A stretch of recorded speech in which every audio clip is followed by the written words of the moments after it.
Alright, hello friends and you are friends. This is the Top of the World podcast. I'm Joshua Hadley, and of course, as always, I'm joined by the man of the hour, the man with the power to do this hour, the one spent the man's regret, planet Earth, still don't know what's coming yet. Hi, I'm Justin. That's Josh, and we have a third person with us today. Which you want to do a thing for him? Um, I think he expended all of his syllables just now. I wish Rob Chapman's his real name. Like, I wish he's not Ricky Nelson. Oh, for fuck's sake. Oh, God. And there we go. He immediately regrets coming on the podcast. I do. No one's going to get that joke. There's not even a way to explain that joke. Well, no, it happens all the time. I was on a forum, and there's often, they call them socks. So, like, I guess the Ricky Nelson character was supposed to be your sock. Like, it's what online people think. It happens all the time. Like, I was called I think a couple days ago on True Social, someone called me a bot. You know, as implying I'm an NPC or. I guess it's not really the same thing. I guess No, a not sock really. is more like it. Say sock, like the footwear. Yeah, that's what they call when you're faking being someone else online. I've never heard that, but I'm not also going to never heard. Google it because I have no reason to care. Yeah, pretty much. So yeah, we have Rob here. Psiren Yeah. as a musical. He was Rob Chapman, but then he's still Rob Chapman, but he was Rob Chapman musically. I am still And, Rob Chapman. There's another Rob Chapman, I there believe. is. There's another Rob Chapman. He's also Canadian? No, he's also a musician, and he's a YouTube guitarist who I originally thought he was also a Canadian musician. I don't think so. Originally, I just wanted to get rid of the association because we have the same name, and because at the time there weren't the tools on like Spotify and stuff to get our stuff unmerged, and they still won't unmerge the one album I released under my name from his. And then it came out that he's a huge piece of shit, so I'm very happy to not be associated with him. Hey, he's apparently British. I thought he was Canadian. He's apparently British. Oh, you just thought Close he's enough. Canadian because he's Rob Chapman too? His other name is apparently Chappers. Yeah. Which, that goes along with British. I got called something like that in high school, but I did not enjoy it. So yeah, so he's Psiren with a silent P at the beginning? Yes. It's just pronounced Siren. Yes.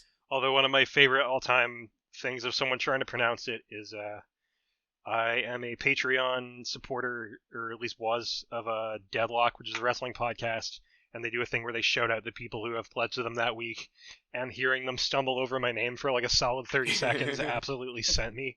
I don't know what episode it's in, but it's somewhere near episode 100. Nice. So we have Rob with us. He has been a pal of ours for like a decade and a half, longer than that. God, probably. Yeah. I think I've known you since 2005, and Josh since very shortly thereafter. Yeah, so about 17 years. Holy shit. I had to math for a second there in my head. Oh, I didn't like that math. It's been a while. It's been a while. Jesus. I think I have known you longer than half my life now. That's wild. Yeah. Dang. More than half. Yeah, I'm 30, so that's 17 years. Yeah, damn. Nice. We're old, buddy. Yeah, we are old. So Rob here is he's got a song coming out very soon. Yeah. On the places and stuff. Yep. I have a song called My Friend coming out on August 30th. And that will be available on, or at least should be available on all major streaming platforms and services, and it'll also be available on Bandcamp and SoundCloud. What day? What is that? August 30th, which is a Tuesday. Tuesday, August 30th. So a couple days after this podcast goes up? Yes. 3 days, to be specific? This podcast definitely gets recorded at the same day it goes up, but yeah, it'll be a couple days after this goes live. Yeah. And we'll actually be getting a little. I say little, like the whole song is going to be happening on this podcast. Yep. Yeah, so it's premiering here. Yeah, but it will then not be going up until Tuesday on other stuff. Yes, so we're going to debut it here on the podcast. You can come and listen to it anytime you like. And after the 30th, it'll be available on all platforms. Yes, all platforms. Including, Even though I was gonna say, including Okay. Xbox and Nintendo Switch. It's gonna be on Game Boy Advance. Like, where did I buy the cassette? I have not personally done any cassette releases. There are actually, like, I know some people in Halifax that do cassette releases. What about VHS? That ain't happening. Version. That's a video format. I've legitimately considered possibly releasing songs on cassette at some point in my life. It's just a little novelty thing, but it's very expensive, so there would need to be like a reason for me to do it. Yeah. Outside of just saying I did it, because I've already done that with a CD, and I probably won't go to that trouble again unless it's something people are really, really interested in which case I would go to that trouble. I do have your CD. You know, when I lived in Seattle, I lived in Seattle for like a couple months, and walking around, I had one guy sell me a CD on the street for like $5. Yeah, I saw a lot of that around Toronto as well. Yeah, but that's the only time like you ever bother getting like music on a physical medium, isn't it anymore?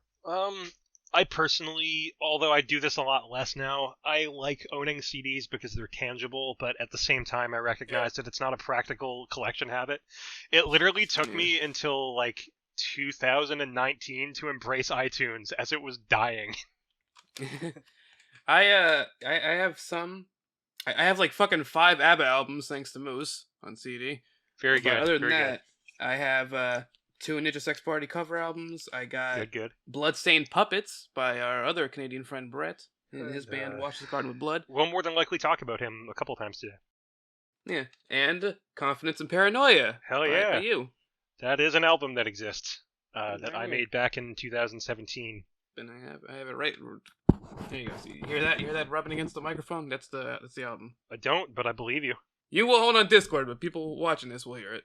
Oh, I'm There's sure some rubbing. you'll compress the bejesus out of it and make sure they hear it. I think Discord automatically removes sound if it's Not too voice. quiet. Oh yeah. Yeah, but yeah. So I got that. And Me, then, like, 5 I albums. still got all my I got most of my parents' CDs on my shelf. I'm looking at them, you know, like I can have a bunch of the '90s.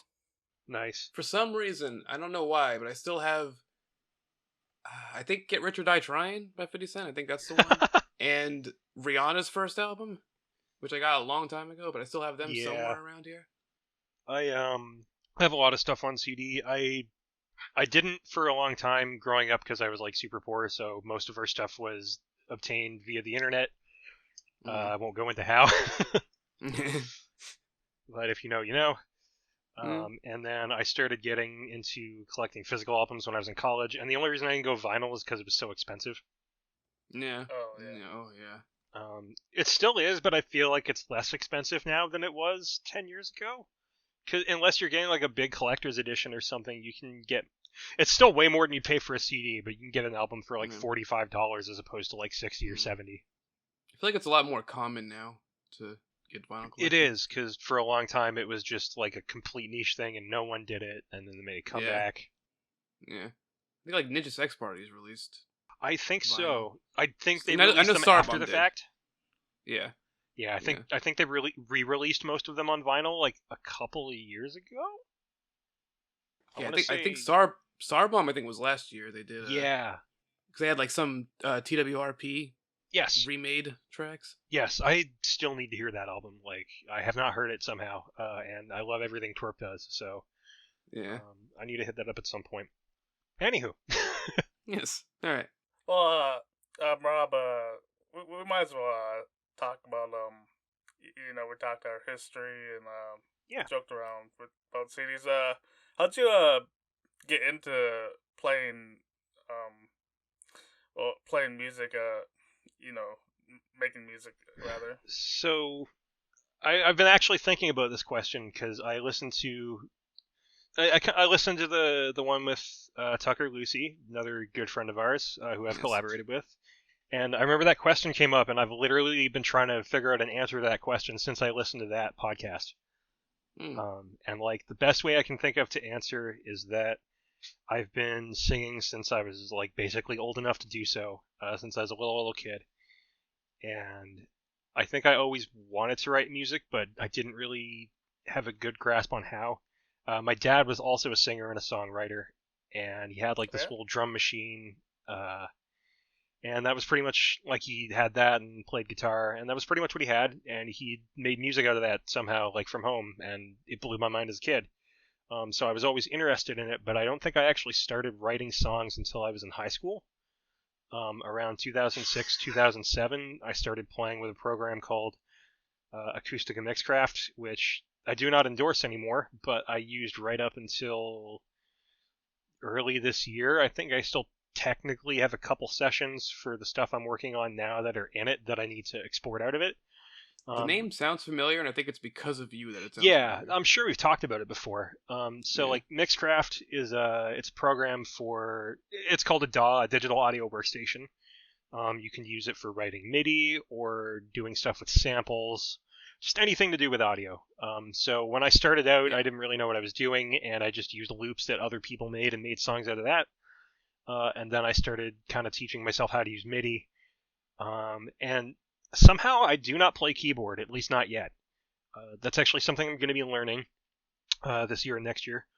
But I've just drawn everything using a mouse for like 11 years. And I've had a couple people like watch me do that, and they think I'm insane. But it's just what I know how to do. Yeah, I went into one or two of the streams. Yeah, you probably saw me doing that. Yeah. Just clicking and creating notes and kind of like playing around with it until it makes music with whatever I instrument I remember pick. actually. I remember joking now, like you know, you made like a song that was a few minutes, and then you said, "All right, you're done for now." I said, "Oh no, aren't you gonna do like a God in Arena or something? Maybe Green Grass and High Tides, you know? Oh my Go god. for 20 minutes." Oh, I think I do remember that. I can't imagine it was short because I don't think anything. That was a thing I did for context. I used to live stream songwriting on Discord during the during lockdown times, and the only reason I stopped doing it is because I moved here, or I moved from Toronto to Nova Scotia, and I don't have the same setup that I did previously. Something I might actually get back into doing at some point. I just don't know when, but if I can figure out a way to do it again, I will, because that was a wonderful experience. And some of the songs that I wrote during that period are actually songs that I'm still actively working on and that are eventually going to be coming out as part of the release that this single is from. Hey, there you go. So yeah, that's been fun. As to finishing answering the question that Joshua asked, singing my whole life, started writing songs in high school. I actually started out by just writing alternate lyrics to songs I knew, and then I found software that let me make instrumentals, and then I started learning how to, in a very weird way, write music using MIDI and my mouse. And then gradually I introduced samples back in once I understood how all that worked and how licensing and everything worked. And when possible, I collaborate with other musicians now. Brett Barkhouse, who we mentioned earlier, is the lead everythingist for the most part in Wash This Garden with Blood. He had a band for a minute there, and right now it's a solo project. And he's been doing guitar for me off and on since Confidence and Paranoia. He's been on probably half of the stuff I've released as Psiren. He's on a couple of songs on the upcoming project I'm working on. He's not on this song, but he actually helped me record original versions of this song years ago, and we can talk about that later too. And there are these two guys who look a lot like you, but both of them's names are Dave. But they look a lot like you. Yeah, I've heard of that. They're Weird. interesting. Word is they might be doing something in the near future, possibly this year. Potentially not this year. I don't know. They're old and they're hard to figure out. True. And that's completely unrelated to you guys anyway. They just look completely unrelated. Nothing to do with us. Yeah. We ran into them once or twice in Toronto. We have some of their merch, but that's about it. You've had also, speaking of guests, you've done some music with Tucker Lucy, as mentioned. Yes. Our good friend. Yeah, I've done some stuff with Tucker. I love working with him. Any opportunity I get to work with him is always awesome. First in, thing, what, 2 of your music videos that he didn't mention last time when he was on the podcast? Yeah, he sure didn't, fucker. So I've released 2 music videos. One is a song called Identity, which is the first time Brandon and I worked together, officially. And that has a music video that's on YouTube. You can check that out. And that video with, is... with, I can never remember how to pronounce the guy's name. No, I know what you're thinking of, and that's the other one. Yeah, and that's the other I'll get to one, that in a second. So Identity is me and Tucker and Brett. Brett's doing guitar solo and general guitar work, and that was mixed and mastered by a guy named John Fraser Longley, who I probably won't talk about much during this podcast, but I have nothing but positive things to say about. He's helped me a lot as a musician. And he mixed and mastered that song. I just don't do much with him because I'm a broke musician. But he's fucking awesome. Yeah. I think I follow him on Twitter, and I think I might have him on Facebook. You might have him on Facebook. You probably follow him on Twitter, yeah. Yeah, he posts some funny stuff he on seems there. like a good guy. Yeah, he is. Yeah. And so that song, it was written about like my real perspective at the time, where I was like changing my artist name and changing the music I made, and really like feeling that and kind of wanting to solidify that. So that song was about changing it growing up, and we did a whole music video for it, where it's like a combination of a performance video, but then there's like archival footage of performances that we did when we were younger mixed in with it. So like there's footage of Tucker's first ever live show. There's footage of me in high school performing at a talent show or a coffee house or something. There's footage of Brett and the band that he was in at one point playing guitar with them during a live show. Stuff like that. So that was a really good time. And then the second video, which I'm still immensely proud of, and even if I learn how to properly like make and storyboard a music video, I'll be proud of that video forever because I think it's cool as shit, is for a song called Fade Away. And that song features a whole bunch of people on it. It features Tucker Lucy. It features a rapper from Alberta, another friend of mine named Caius Hubris. And it features a singer from LA named Axis, who is also awesome and who I have also gotten to do some work with for this upcoming stuff. Caius is the one I could never remember how to pronounce his name. As soon as you said it, I knew. Yeah. Because he's got one of those names that you look at for a minute and it's like, how the fuck? A lot of vowel action. Yeah. And that music video is it's a performance video, and it's telling a story, and where Identity was like me moving to Toronto and starting to like kind of figure out who I am. Fade Away is me leaving Toronto and being very depressed about it. The song is about a bit more than that. It's about like fear of irrelevance from a few different perspectives. That was just kind of the central theme, and me and Hubris and Tucker all approach that in different ways. And the music video is part performance video again, but it's also like actual real life footage of my move back to Nova Scotia. So like there's my favorite shot, I think of anything I'll ever do in a music video, is it's cutting back and forth between me on a plane and Tucker rapping his verse. And then it cuts from me to like my monitor on my laptop, and it's like the same point in the video and him rapping, and then it pans over and you see like out the window from like 30,000 feet up. So I had like one chance to shoot that. I'm never gonna get another chance to shoot anything like that, so that was cool as shit. So yeah, he's been in both my music videos. I love working with him.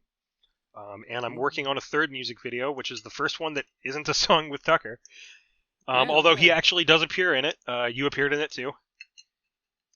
It's Time's Up. I'm working on a music video for that, which is the most recent thing I've released until the song that comes out on the 30th. One of my great musical guest appearances where I speak and I can't sing. It is one of those. I'm trying to remember the name of the song now, but my favorite one of yours is still the one on Black Jesse Eisberg of Tucker's, where it's like was you that two. Gopher and Tucker, or was it the other one? Menu Select? I think it's Menu Select. That one cracks me up every time. Actually, I think Menu Select is on. Oh, is that on Passion Fruit Checkpoint? Yeah, it's on Passion Fruit. It's Shit. part of the video game.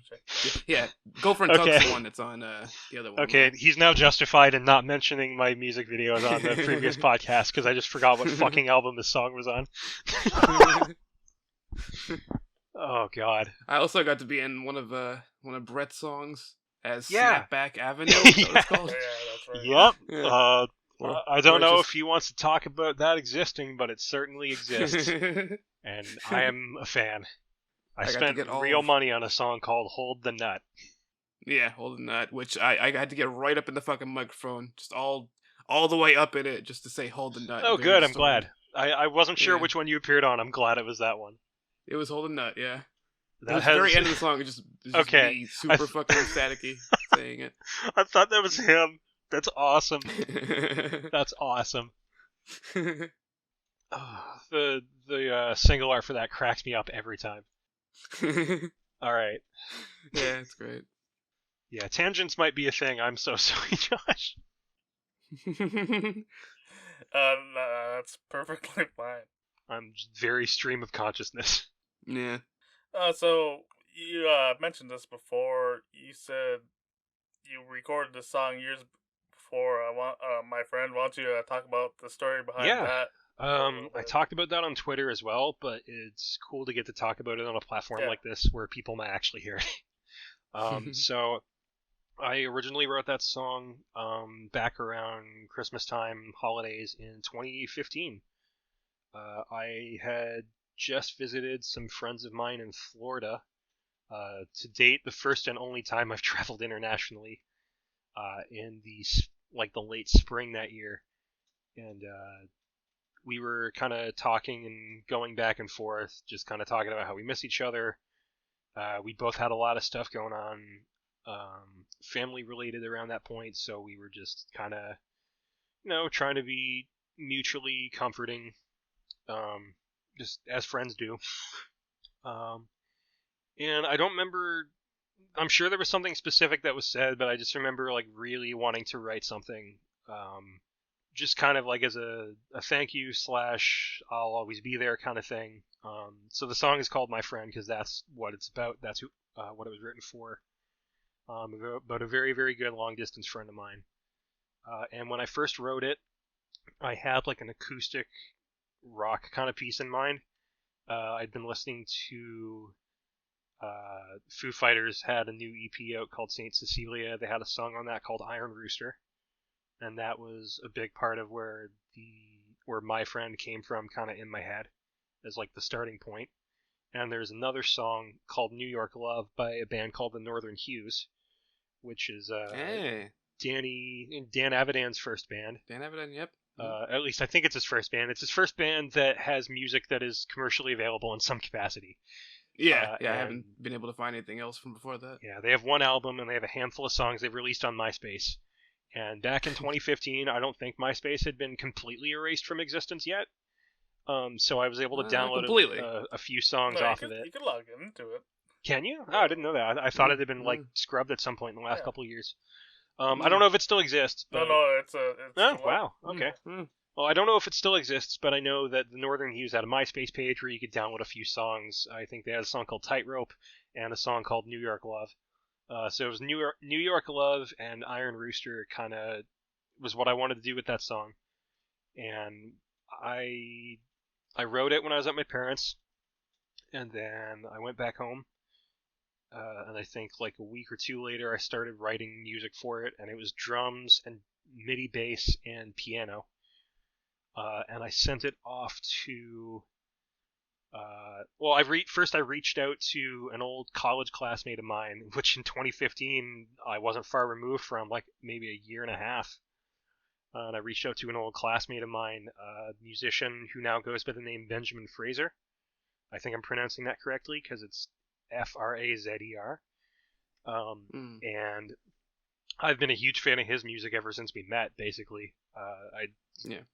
He put out an album a couple years ago called 20 something. It's on SoundCloud. It's beautiful if you like folk music. Check that the fuck out. And I reached out to him back in like either at the very end of 2015 or like really early 2016. And we went back and forth for a bit, and he ended up recording electric and acoustic guitars for it. And the recordings that are on the version that's coming out are the recordings from 2015 or 2016. He did them at home, but I think he had a pro setup at that point.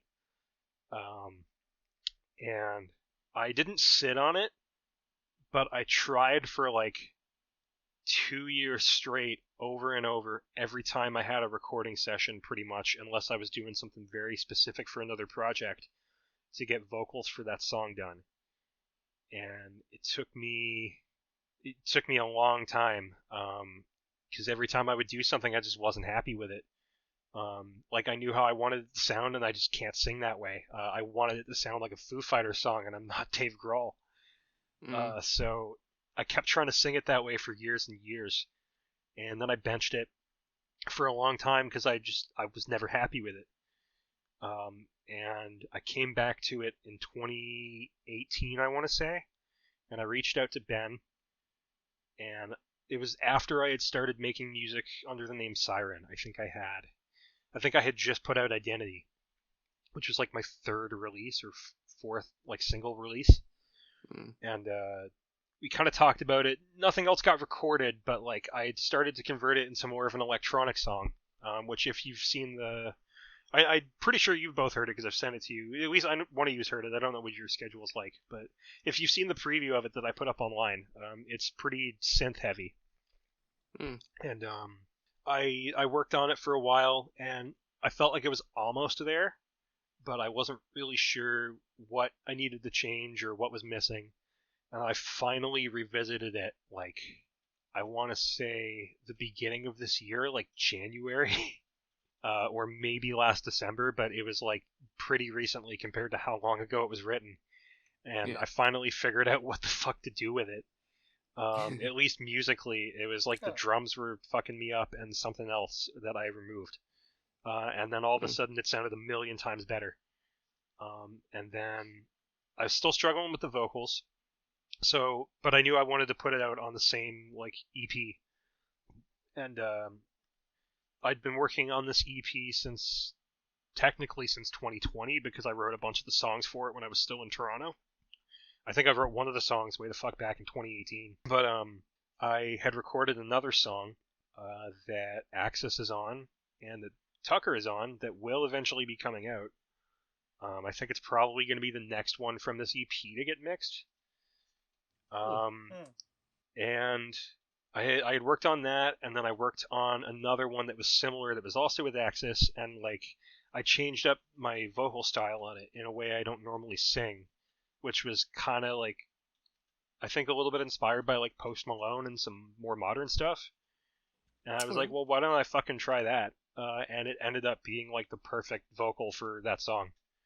So that's what I ended up doing for the verses, and then I kept what I wanted to do for the choruses originally, I saved for the very last chorus, so most of it is like this very kind of quiet, mellow, very heavily tuned singing, and then at the end it just kind of explodes into this multi-track. There's like 4 of me just going. And I think it works best that way because I had a bunch of tracks of me singing the chorus on every chorus, and it didn't work because it was just too much of a tonal shift. But for the last one, it's like a big send-off. So it ended up turning out really good. So it took 7 years to get that song finished, which is, I hope, the most time I ever spend on another musical project in my life, but it probably won't be. You gotta have your Chinese democracy. Back, funny little story. Now breaking kayfabe. Back when, because Brett and I are in fact Dave. Back when Brett and I were writing the first. I didn't know this. Back when Brett and I were writing the first Dave EP, we actually joked about making a mini documentary to go with the the first EP titled Chinese Democracy. I still want at some point. I don't know if it'll ever happen, but I still want at some point the band named Dave as guests on Gopher and Talk. If that's ever possible, I would be down. I don't know what Brett's schedule is like, but I'm sure he would have a blast doing that. Nah. Play some fucking like stupid party game on the Switch or something. Oh, that'd be ballin'. Play Quiplash or something. Yeah, for sure, that'd be fun. I mean, obviously it's up to him too, because like I can't speak for him, but if he's got the time and wants to, I'm 200% down. He has technically appeared on the channel once before in the background of a Shrine 4 video. Oh yeah, Oh yeah, I think it was him saying "bust a nut" too, or "hold the nut." probably. He- I would not be shocked. Trine 4 is a blur to me, but I believe you. Yeah, yeah, Like that 100% sounds like something he would have done. I'm pretty sure I have a video saved on my phone of just like standing outside the bathroom door, and he's just in there like badly yarling Avenged Sevenfold, and it's like a personal treasure of mine. I will cherish those times for a long time. Good old Brett Burgess. Love that dude. Let's take a minute here. Pay the bills. So, Also, to get to a point within 10 minutes. This is the point where we do our do our plugs. Hell yeah, plug away, brother. Yeah, so we're talking about the channel. So Gopher, why don't you do some channel updates for us? Yeah, I mean, I don't really have a whole lot to do this week. The 3,000 video went up. It actually just went up as of recording this 15 minutes ago. I was about to say, didn't that's you just up there. release like a huge fucking video? Yep, 3,000th video special on Gopher and Tuck. That video is more edited than the Snyder Cut. Yeah, spent about 12 fucking hours editing that one. So it's Wow. yeah, it took. It was more than the usual for Tucker Variety Hour because I was there, so I had to edit like 3 webcam things because there's my webcam, then his webcam, then one that combines them. Oh my and then god! like there's extra audio that I had to edit. It was a very edit heavy process. I tip my But hat that's to you. up, and if you check that out, whenever whoever's listening to this, in the description, or not the description, the pinned comment links to a video on Brandon's solo channel, which is sort of a setup for this one, where he did a reaction video to Takeshi's Castle. Oh my god! Yeah. So, and for those who don't know, that's what was the American version called? I don't think we got one. There was a version where they it was the same footage, but they just dubbed over it with English, and I can't remember what it was called. MXC. MXC, yes, that. I heard Takeshi's the- Castle and I thought of the fucking Famicom game. Oh. Takeshi's Challenge. Challenge. Yeah. Yeah. Oh god. Yeah, Takeshi's Castle and MXC. Good times. Yeah. The live action Fall Guys. So he did a video on that went up earlier today as well, and so watch that first, and then watch the Tucker Variety Hour. I'm going to watch where that we as go soon as over it's done. we go over various video game commercials. We did a Nintendo compilation, and then we did a Sony compilation. Nice. So that was the time. There's a lot of Japanese in that one as well. Nice. So, other than that, we're just fucking Kingdom Hearts. I think Kingdom Hearts 2 has debuted by the time this podcast goes up. I think possibly. There's a FIFA one-off that went up where I got my ass obliterated. Continuing Guardians of the Galaxy, and then we got all the Halloween shit coming up soon. In October. Nice. Yeah, spoopy month. Yeah, a lot of spooping. I want to do some spoopy streams instead of just keeping it on YouTube this year. I think that's toilet paper. Well, you know.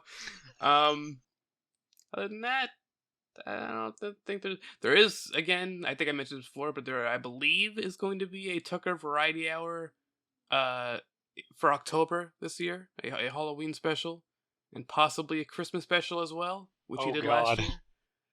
Which, if that is the case, that means there will be, within the span of 12 months, I think like 7 or 8 Tucker Variety Hours, which is a lot.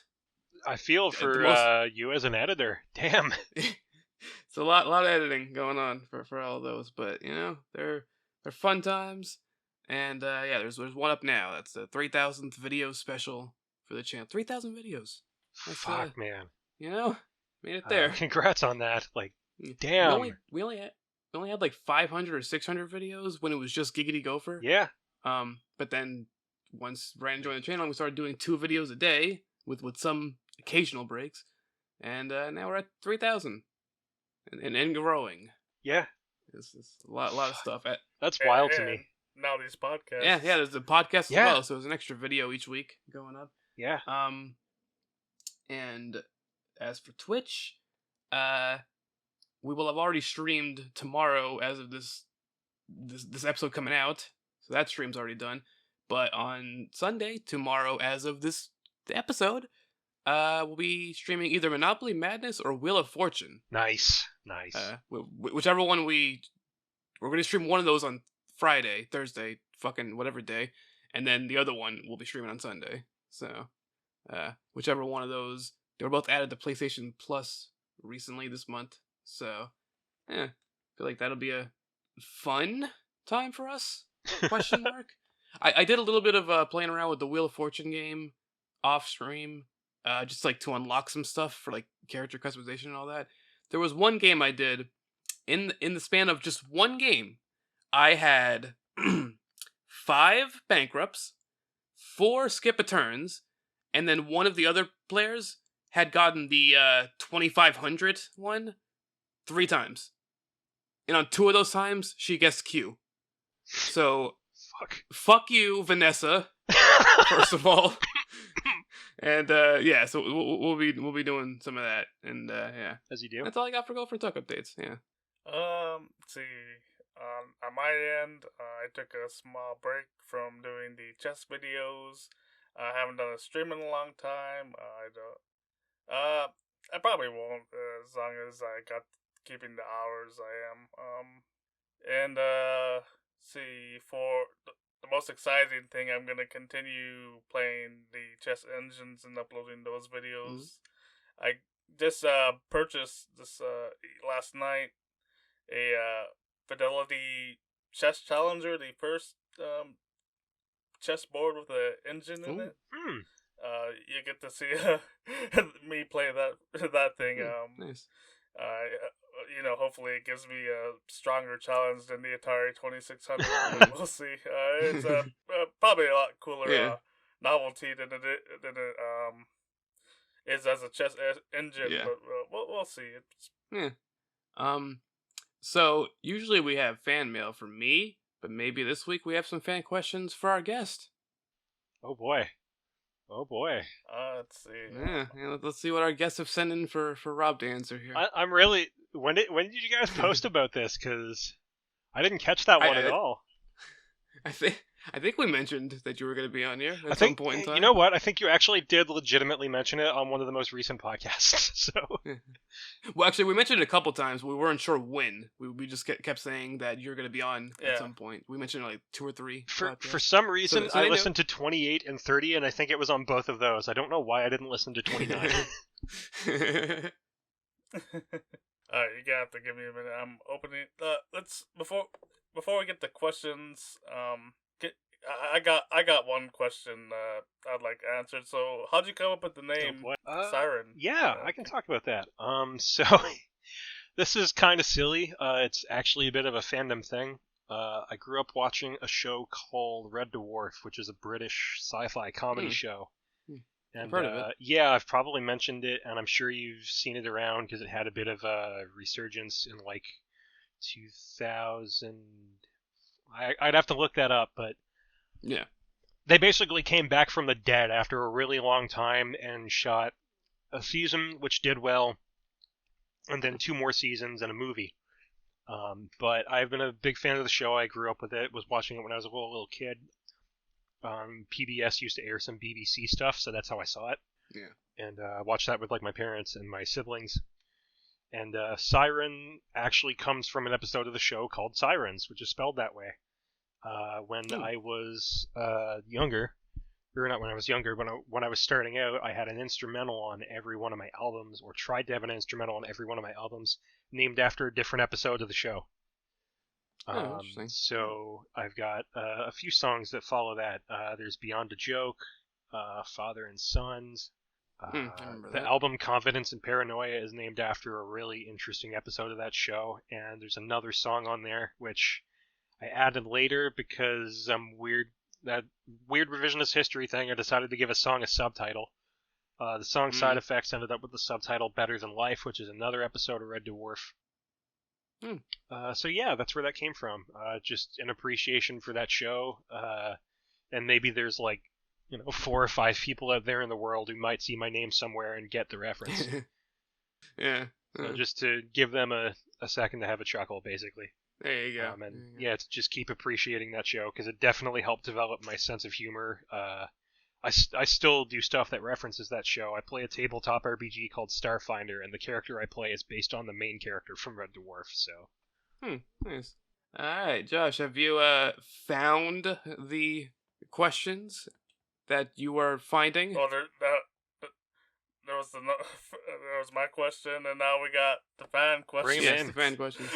So the fans, I don't know about these guys. Sometime we got this character Muffin Man. I think I've heard about him. He's in the Discord. He's in the Discord. He sends in some questions every now and then. He used to live in Drury Lane, but he had to move. So Well, he knows we've been hyping up your appearance, and well, so Rob, he wants to know, to kill an elephant, how many chickens would be required? good question. Well, you wanted the question from the fans. 17.8. That is my final Yeah. answer. That's fair. That's a fair answer. There you go, Muffin. I don't know if you're like using this for an experiment or not, but 17.8. No longer from Drury Lane, he moved. Yeah. Yeah, now he's in Dairyland. That is a Canadian joke. That is a brand of milk. Cue Canadians in your bags of milk.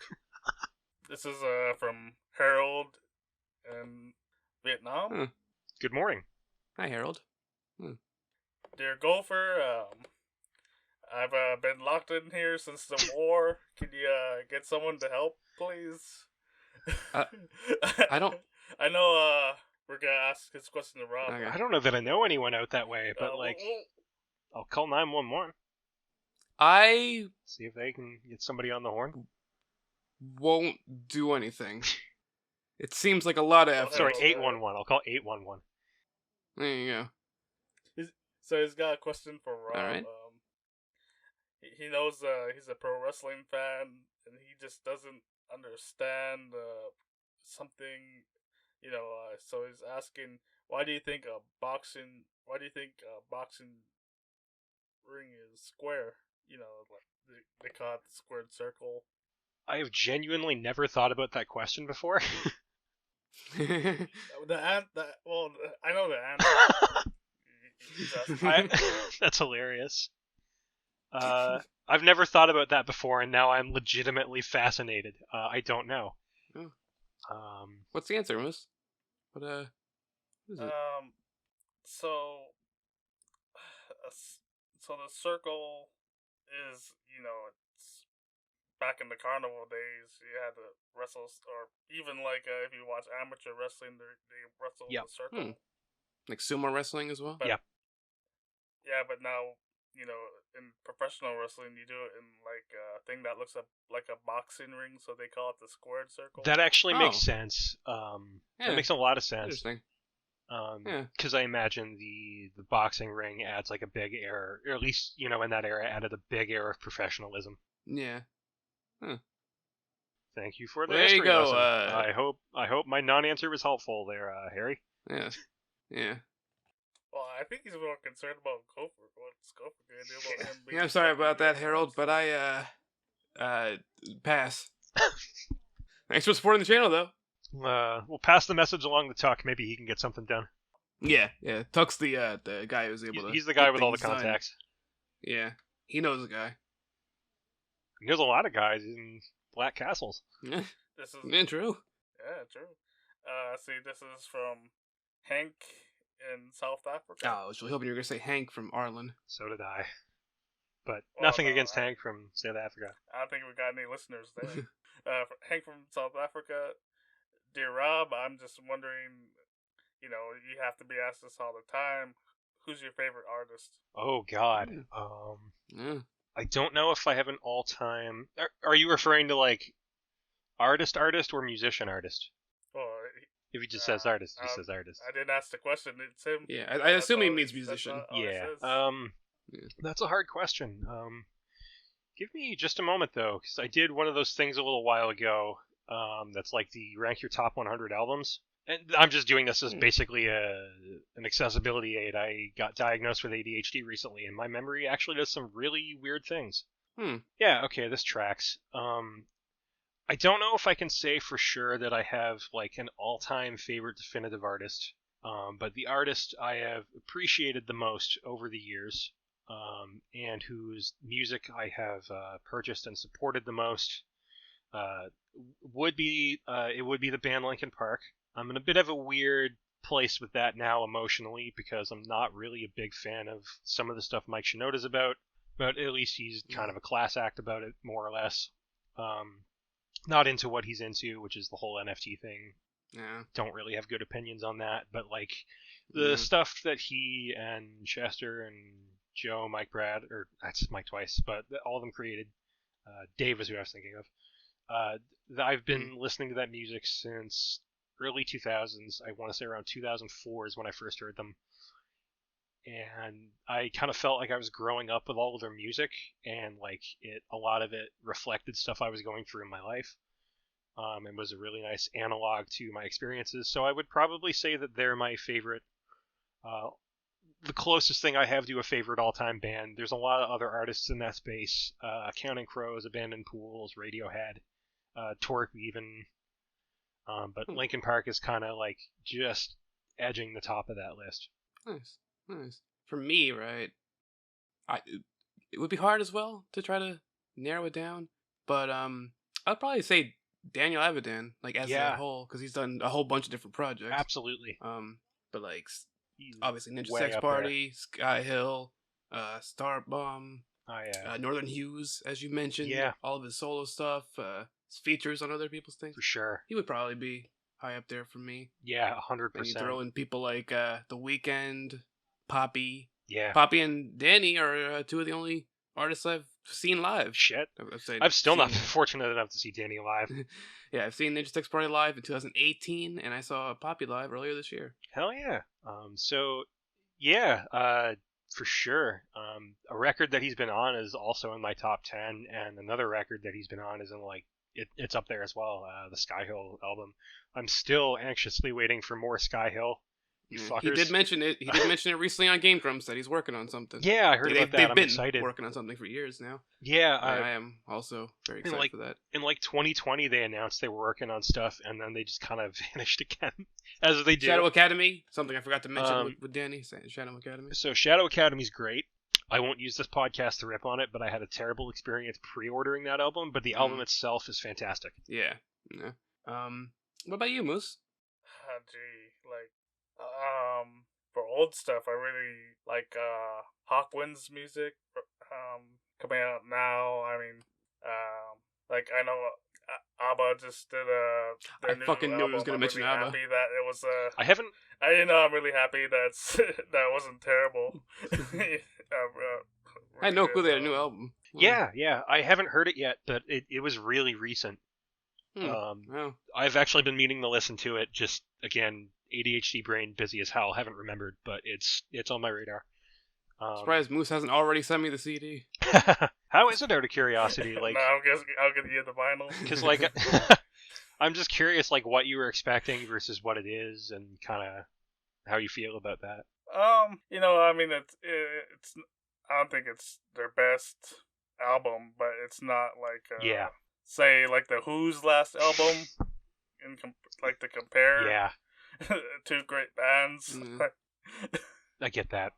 I don't know if you ever listened to that. I don't know that I have. But I've listened to it a few times back when I do stuff like that, and it's not great. I'm trying to remember what album that is. I feel like maybe I've heard it.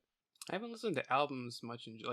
There's a certain group of artists who I'll listen to all their albums, but then other artists. Are you listen to singles just every now and then. Are you talking about the weird self-titled thing they put out in 2019 or the 2006 album? No, before that. They put out an album in 2006 called Endless Wire. Yeah. Okay. The one I was thinking of actually was their last album for a long time, which was It's Hard, which has one of my favorite all-time Who songs on it. But oh yeah. I didn't know they released stuff after 1982. Oh wow.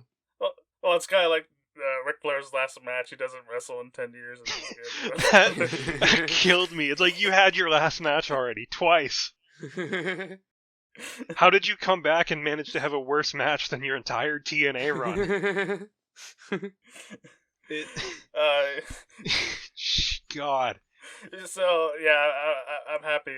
Alba's last album was their last Ric Flair match. So it was good. Yeah. Yeah. I And presume they didn't get halfway through their album and then spend the rest of it on the floor. thankfully not. No, no disrespect to Rick, but it was uncomfortable to watch. I think you could afford some disrespect to Rick. I'm sure This he guy wouldn't did care, kind of but had some situations on a plane a while back. yeah, actually, Maybe good he's point. deserved a little disrespect. I forgot about the plane ride from hell in the way that he wanted everyone to forget about the plane ride from hell. Good point. Exactly. Yeah. Good point. So, Ric Flair, guys, fuck you, man. It doesn't matter that she became a bank robber. It's still wrong. She became a bank robber? Oh yeah, she robbed a bank after that. Oh Jesus. I mean, like, no, you're right. It doesn't matter, but like, damn. Well, some people like they bring that up. It's weird. I feel like Ric Flair contributed to that. Maybe just a little, yeah. Made it put her on the path. Trauma does shit to you, man. It does. Like, I know that's the understatement of the century, but like, I've been listening to Dayglow's stuff a lot recently. They just dropped something Friday, like last Friday, I think. I've been listening to a lot of Japanese music lately. Because of anime. Watching that anime. Yeah, I started watching anime in late 2020, and now I'm fucking. First it was Hikaru Utada, which me listening to her is what led to me playing the Kingdom Hearts games in the channel. But I listened to her first because she did the opening song for To Your Eternity, which I loved. Then there was Riona. I think that's how it's pronounced. Reona, but then like the N's capitalized. She did. Was it Shadow Academy? Shadow's House. She did the ending song for the first season and the opening song for the second season. And the other one is Claris, Claris with a capital S. I don't know why they have these random capitalizations. Which is a duo. They did the ending song for Shadow's House Season 2 and the opening song for a show called, I don't know how to pronounce this, Lycoris Recoil? Lycoris Recoil? Lycoris, the first word, and then Recoil. Yeah, so I listened to all three of them, and really, really enjoying some of that action. Nice. And let's see, to finish this off, I still listen to Passion Fruit Checkpoint every day. It's a good album. It's a very good album, and it's available now. It is, as well as Passion Fruit Checkpoint 2. I was about to say, I don't think I've heard the most recent one? Or maybe I have. I definitely listened to some new stuff of his. I don't know if I've heard the whole album yet. It is a very good album. I'm not featured on it, but it is a very good album. Well, damn. Isn't it mostly a solo album this go around? Because I know the first time... Oh, he's got Nkosi on here. Yeah, he's got Nkosi. He's got... Is Don Nkosi or is he the other one? I always forget. I always mix up who's who, but I think he has... Oh, I have listened to this. What am I thinking of? A couple of features. I know Shy Barrage has... Is that Nkosi in that one? It's Don. Don's in that one. Is that Nkosi? I don't remember. I feel awful, but I don't remember. Oh, okay. Okay, I don't have to feel terrible. One, I have heard this album. I own this album. He released a bunch of singles, and I thought he had put the album out. Oh, okay. I've heard a couple of the singles, but I haven't heard all of them yet. So I'm going to get on that today. Yes. I wanted to transition from Justin talking about anime. It's actually how I met Rob. What was it? 2018. It was 2018. Because I've just been through a significant health event. It was either right before or right after Moose came to visit Texas last. I think it was right before, because I think we were talking about going to see you. Yeah. That's why I got to go see Rob in Toronto, and then I went down to Dallas and went to Arlington to go see Justin. Yeah. That was a day. That I am actually now like legitimately a fan of reptiles because we went to that reptile zoo. Yeah. I figured, like we gotta go to something, Yeah. Like, we couldn't find a Street Fighter cabinet, but I remember we tried. So there were like no arcades in Toronto in 2018. There was a couple of barcades, but they had very specific hours and they functioned differently. Still blows my fucking mind that there's not like I would get it now, but like then there was nothing going on. There was no reason that shouldn't have been a thing. There's one here that I don't remember what it's called, but I want to go to it at some point, which is an arcade that has cereal, but it has like a bunch of really like obscure like special versions of cereal. All right. Yeah, it's very interesting. That sounds fun. Yeah. Why not? Yeah. There's a fucking arcade here in the basement of a brewery. Apparently they have wrestling shows there. Okay. All right. I don't remember. I was talking to somebody from a Discord server you and I are mutually in, and I mentioned like a local wrestler who's just kind of not to like shit on them, and I won't say their name, but like they just kind of look like your mind's eye image of a local wrestler. Yeah. And like you sent me a picture. It's actually somebody I'm a fan of. He sent me a picture of that wrestler now because the last time I saw them was like 12 years ago. Mm. And then I looked at the venue and I'm like, that's in a basement under the main street in Halifax. Why the fuck are there wrestling shows there? But also that kind of rips. Yeah. Yeah. Indie wrestling is it can be a lot of fun. Yeah. It could be horrible, but it could also be a lot of fun. I need to go to a wrestling show at some point in the next year or two. I have not been to a show since I was in high school. And the two shows that I went to were not good. And I missed out on going to SummerSlam 2019. I'd like to go to VIP wrestling again. They Yeah. used to be like 7 or 8 minutes away, but then they moved, and now they're like half an hour away. So Uber's cost a bit of money, but Yeah, they do. Yeah, they yeah. do. But now there's another place here, Palais Pro Wrestling. It's called. I think you mentioned them before. Yeah, Palais Pro, yeah. They are now the closer option. Okay. But they're not as good. They're still good, Yeah. but they're not as good as VIP Wrestling. Yeah. But I did get to see Lance Archer beat up a bunch of peanuts there.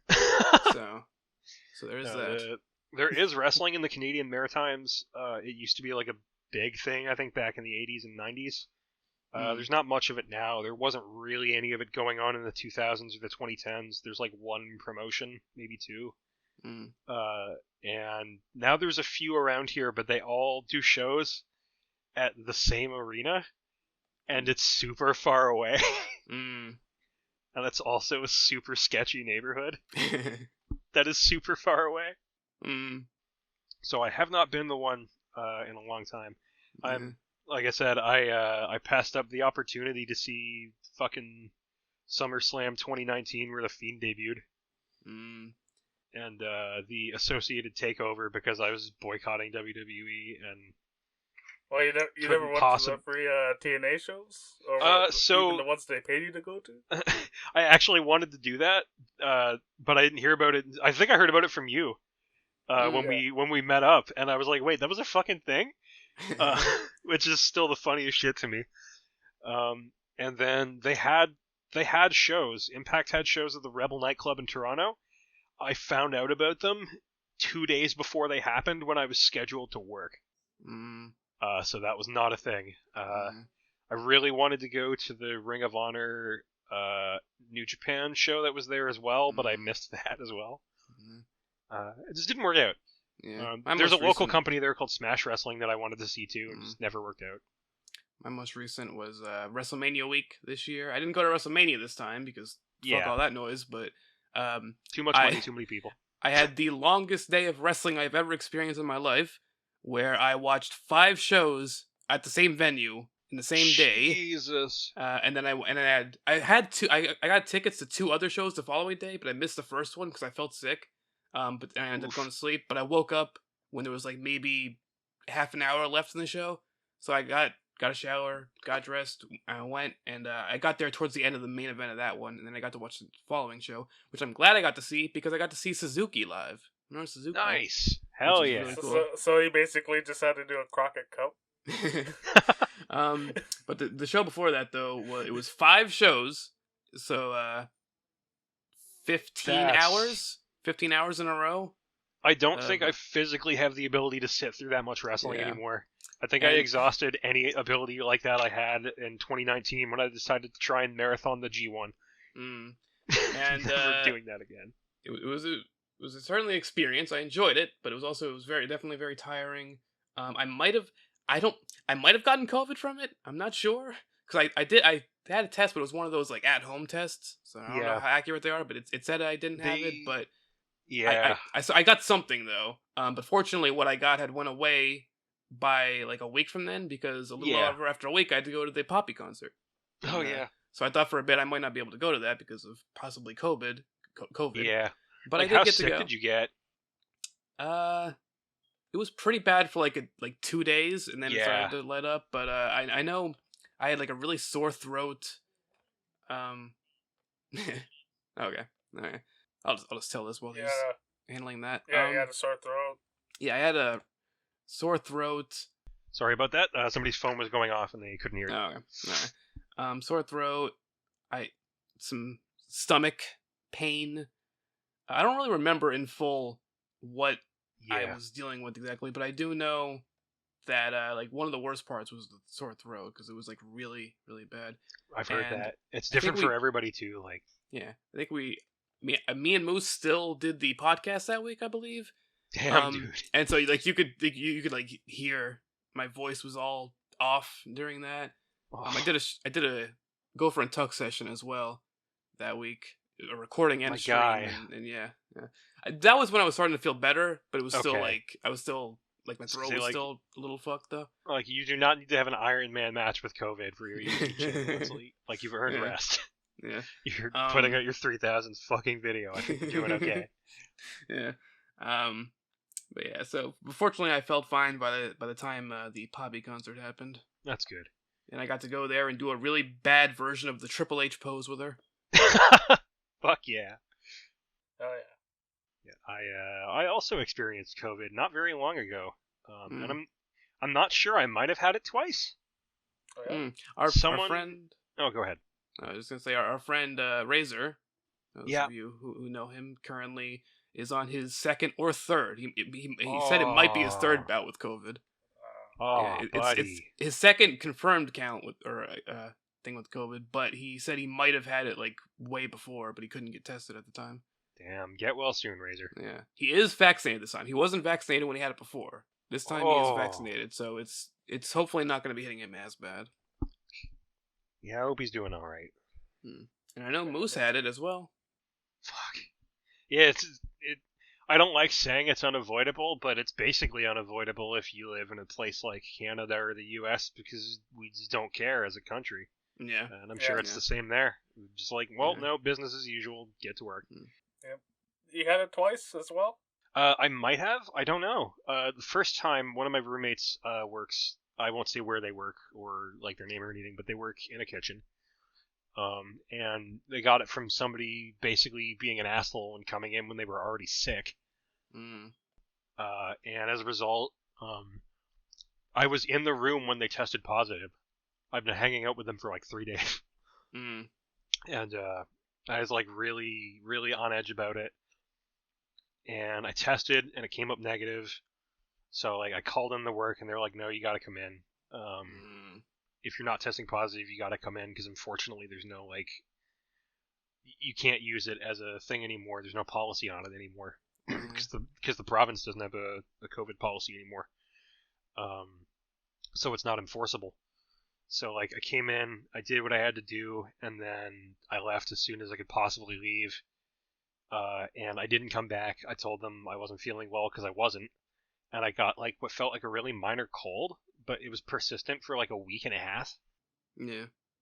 And then right at the end of that, I went on a leave of absence that was already planned. I'd already been talking with my doctor and stuff about it. Nothing to do with COVID, but like I needed to take a break for mental health reasons because I completely burned out. Yeah. And felt kind of bad because I didn't get to like talk with them about it, and I had actually planned to like sit down and have a conversation with the people I work for and be like, hey, this is what's happening. But at that point, I was like, I don't think I can mentally handle going back right now even to do that. So I put in the LOA. I was off for 7.5 weeks. I came back. I got COVID after the first day. Oof. Jeez. And that was the time too. I was down for, and it did some damage to my body. That I'm still dealing with and will probably be dealing with for a long time now. Jeez. I for sure got COVID the second time. I don't know about the first time, but the second time, 100%. I got a nice little visit from some paramedics on the first day. because I thought I was going to have to go to the hospital. I had a fever of 104 degrees for about 2 hours. Jeez. Oh yeah. I remember you were worried. The muscle aches that I had for about 12 hours on day one are the worst or second worst pain I've experienced in my life. Oof. I could not move. Yeah, definitely. If what I had was COVID, it definitely wasn't that bad for me. It was still not fun. It was wild. It wasn't as bad for me as the time I ate the fucking one chip challenge. No, the worst pain I've ever had, if it wasn't that, it was flying with a head cold in 2019. The one chip challenge, that was the worst pain I ever had. I won't go anywhere near that. That thing is terrifying. Yeah. I learned from you. Yeah. It's not even like the stuff that actually happened on camera wasn't even anywhere near as bad.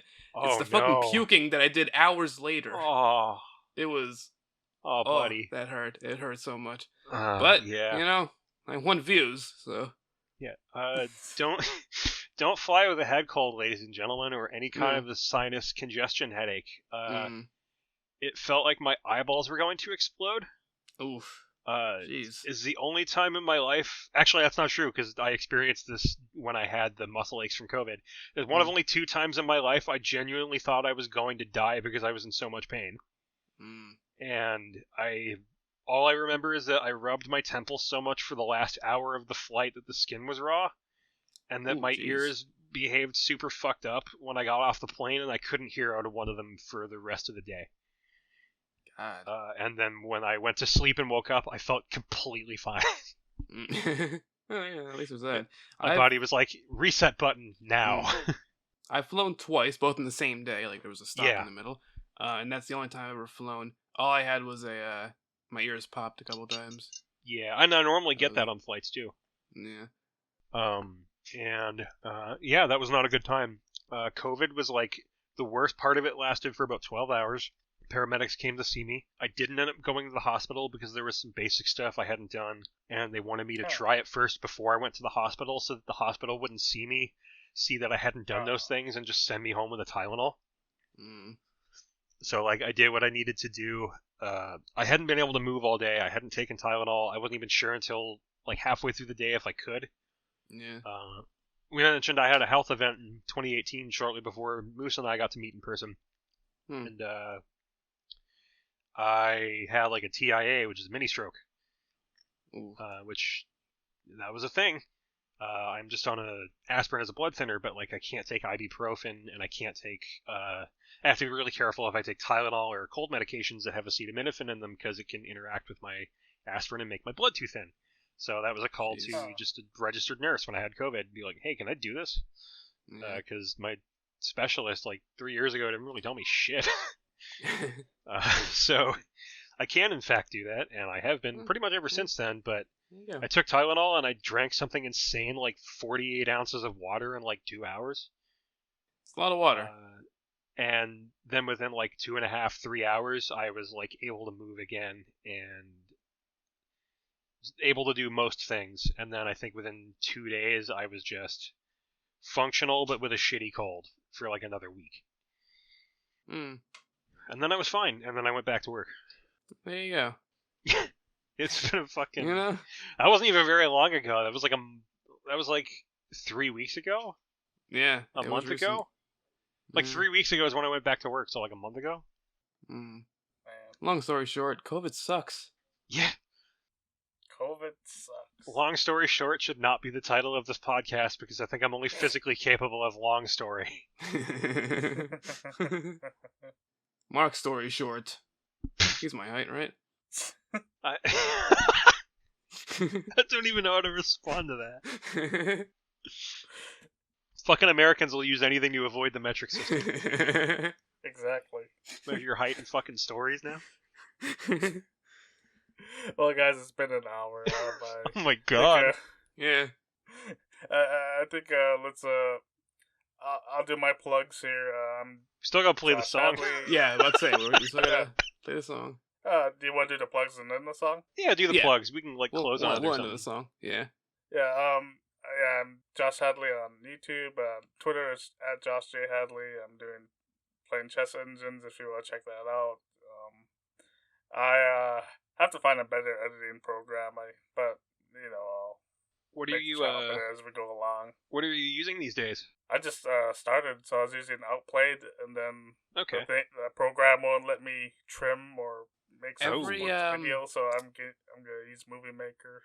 Every now and then, Humble Bundle will have Yeah. a Vegas Pro bundle. If that Exactly what happens, I was I would gonna I say. would get that. 'Cause that's what I used to Yeah. use before I went to Premiere.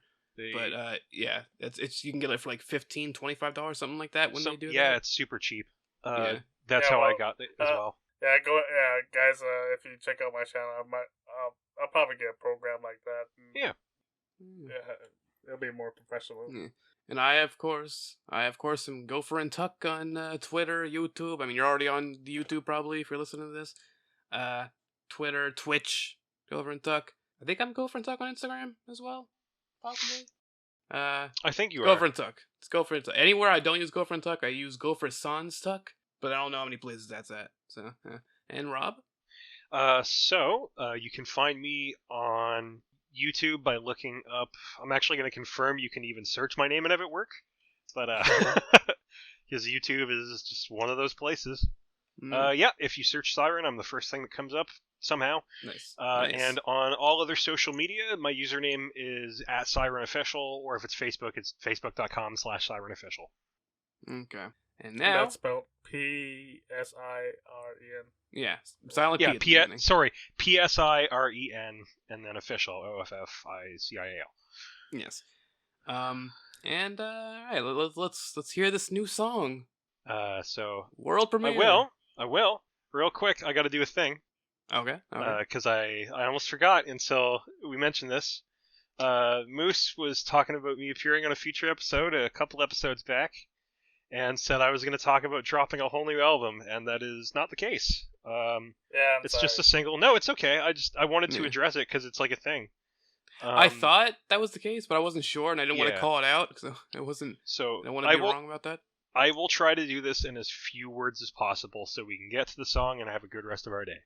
Okay. Essentially, it's part of an EP. It's a 6-song EP. I haven't announced the name yet. My intention was to put this song out and to put one more song out and then release the EP. However, a lot of the people that I've been collaborating with for this EP have run into various life issues and health issues. So even though I really wanted to get this EP out this year, it's not looking like that's going to be possible. And rather than rush it and just cut people that I want to work with from it and put out something that I wouldn't be as happy with, I'm just going to wait for those people to be ready to do their thing. That's good. A couple friends of mine, Caius Hubris, and another awesome human I collaborate with, Justin Arsenault, who's done some sax and piano work on my stuff. Both of them got, they had health issues come up. Justin got COVID at one point when we were recording a song, and Hubris has some stuff going on that he needs to get addressed, I think, in November. So it's not looking like that stuff's going to get finished until sometime next year. So instead of just waiting and not putting anything out and like just kind of not addressing it, that's what's happening with it. It'll come out when it's ready. Okay. I want it to be the best record that not only I can put out, but that I can make with all these awesome people and that we can put out collectively. So when it's ready, it'll be out. I'm not going to stop releasing music in the interim. I've been working on stuff during this kind of period where it's been frustrating to not be able to work on this EP. Okay. So I've been working on lots of stuff. I've actually got another song that'll be coming out sometime in the next month or two. And I'm trying, this is a personal goal, there's 4 months left in the year if you go September, October, November, December. It was my goal to have at least 3 songs out in those 4 months. So follow me on socials @PsirenOfficial, and there will be stuff coming out for the rest of 2022. And when are we getting the EP name, Dave? That I don't have an answer to. Dave stuff is... It moves at the speed of Dave, which is basically an undefined period of time that is whenever Brett and I are not working ourselves to death. Yeah. So, like, it'll be out when it's out, but it will be out. We've filmed promo for it. We've recorded all of the songs for an EP plus one. Nice. It's just most of it. I think there's a couple things left to be recorded, but it's that, mixing, mastering, and it's out. It's just, that will take time because we're real people with real lives, real jobs, by which Whose I names mean we're not aren't actually making, Dave. I can't confirm or deny that. Anyway, this is the thing that we were actually advertising, so here it is. This is the world premiere of My Friend, which is out everywhere on August 30th. And you can find that on any of your streaming services of choice or Psiren, Psiren.bandcamp.com. And we're just going to end with this, so we're not going to do like an outro afterwards. So I'll say it right now. Thank you all for listening, and enjoy the song. Thank you for having me on. It's been a blast. It's been. Yep, thanks for coming on.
I don't wanna look around no more. From the edge I see you staring, looking for a way back home. But all the roads behind us fell into a black hole. And it's homeward we search, but it's still that we stare as the world turns and passes by again, again, again. Never far, but not quite near. I see things you might not hear, but it doesn't mean your observations are irrelevant. And if I could count the distance, I could formulate a plan and say to the road, catch me if you can. One day I swear I'll figure out the means to happy ends. When that day comes, I won't be blowing smoke again. As the arms of the world wrap around you, I'm here. As the arms of the world draw you in. Maybe one day we'll be elsewhere, but you'll always be my friend. And I'll put my arms around you once again.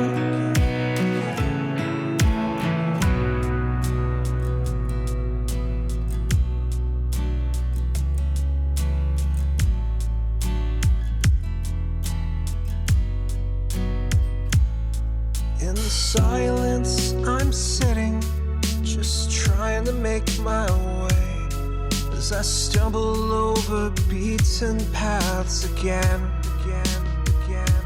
In the sky, stars are shining, and well, we don't see the same set of hues. You know their glow is still defining in our wandering. There's questions we have wondering. I ask and I tell, and I jot down that old memory and send it out to sea in a bottle you might find. I look and I see a distant ocean flowing free. I will cross it just to get back, say goodbye to this old city.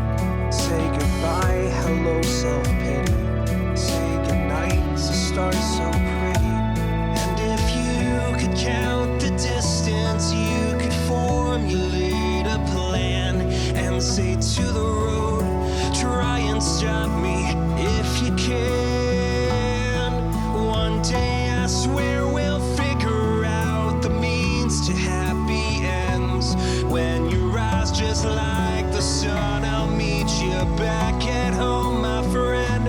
As the arms of the world wrap around you, I'm there. As the arms